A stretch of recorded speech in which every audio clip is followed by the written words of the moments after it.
Hello, everybody, and welcome to the top 5 new comics for July 20th and 21st of 2021. I'm, as always, Chris.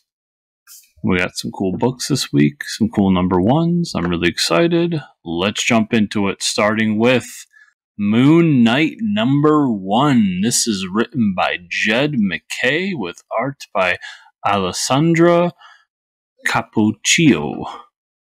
I'm a big Moon Knight fan. I really enjoy the character. I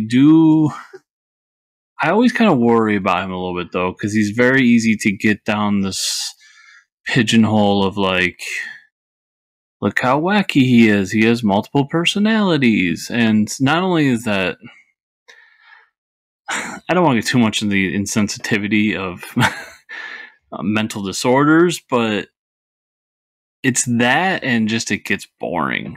But I recently had the chance to sit down with Jed MacKay in an interview that you can find on this very channel, and we talked a little bit about it, and he also had a lot to say about that. And the thing he said that made me feel really good about this book in particular is that we're going to focus more on Moon Knight as a street level hero trying to stop crime in the neighborhood. And while he'll deal with things around the split personalities in terms of, like, he's going to therapy and he's doing these things and trying to gain control over it, it's not going to be the center point of the story. And it's also just important to say with Moon Knight, after the Jeff Lemire run and what they did with that, I really think that it's tough to come back and do it again.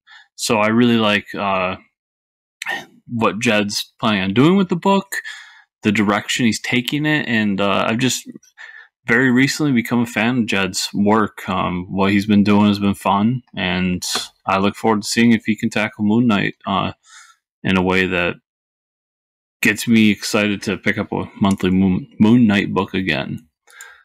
But after that, we've got Guardians of the Galaxy number 16. This is written by Al Ewing with art by Juan Frigeri.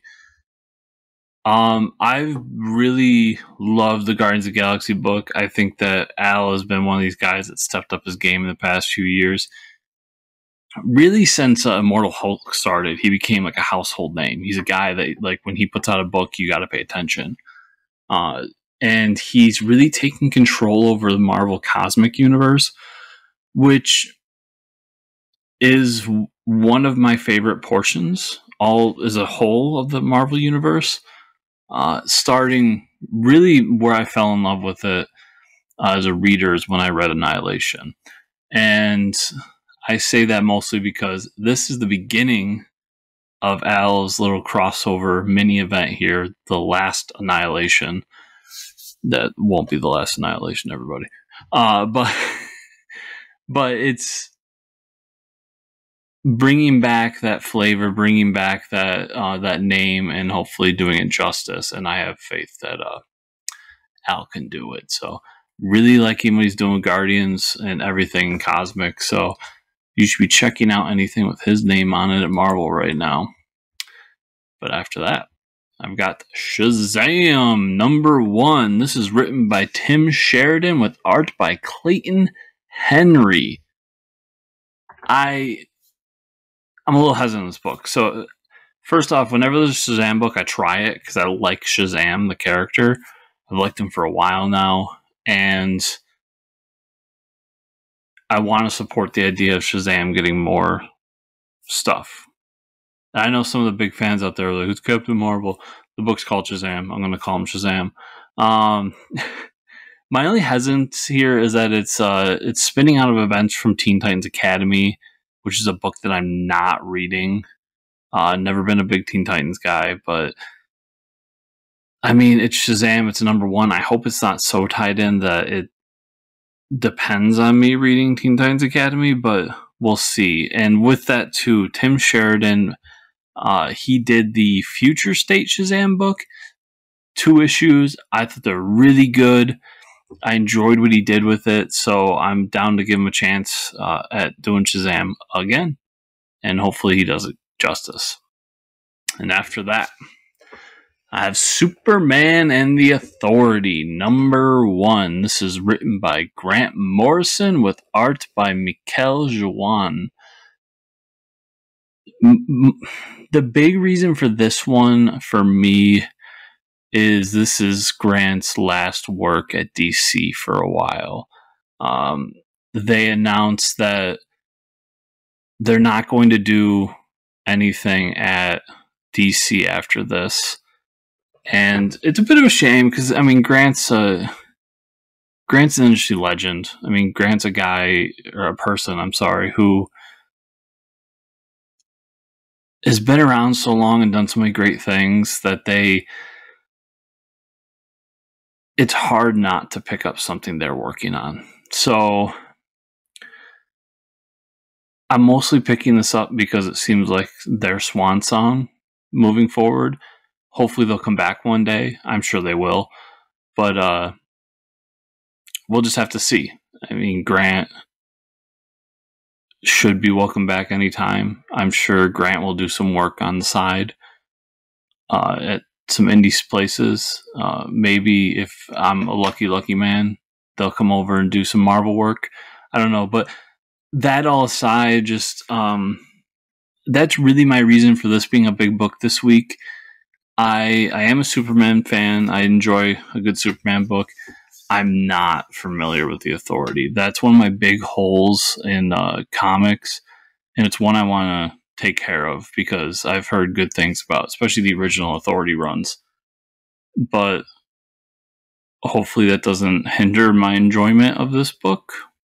We'll see. But still, I think it's worth picking up because I know it's the last time I'm going to see Grant's name on a book at DC for a while. Hopefully not ever, but I know at least for a while. And we're going to finish it off with Radiant Black #6. This is written by Kyle Higgins with art by Marcella Costa. So last issue, we got kind of our big moment, our big Power Rangers, everybody's together. We now know like what the team here is moment and who the big bad is moment. So it's tough to talk too much more about Radiant Black. You've heard me talk about it a bunch of times. I think it's a phenomenal series. I hope more people are checking it out. And if not, I believe this is the last issue in a story arc. So pretty soon you'll have a trade coming out that can help you get caught up as well. But that all aside, just Radiant Black's awesome. So thank you all so much for watching this week. I want to remind you we have the podcast Fortress Comic News. This week we talked to an independent creator called Winston Gambo about his books Overflow and Rex Radley, as well as some other stuff he's working on that's going to be coming out in the future. Winston was a good guy. We had a lot of fun talking to him, and I think he's doing some cool work. I really enjoyed Overflow. So check that out. Check out the podcast. And remember to do like, subscribe, share, comment down below. Hit that bell notification button so you can keep getting these videos if you're enjoying them. And with the comments, let me know what you're looking forward to, what books you think you have coming out that you're really looking forward to that I'm missing out on, what I should check out, or just stop by to say hi.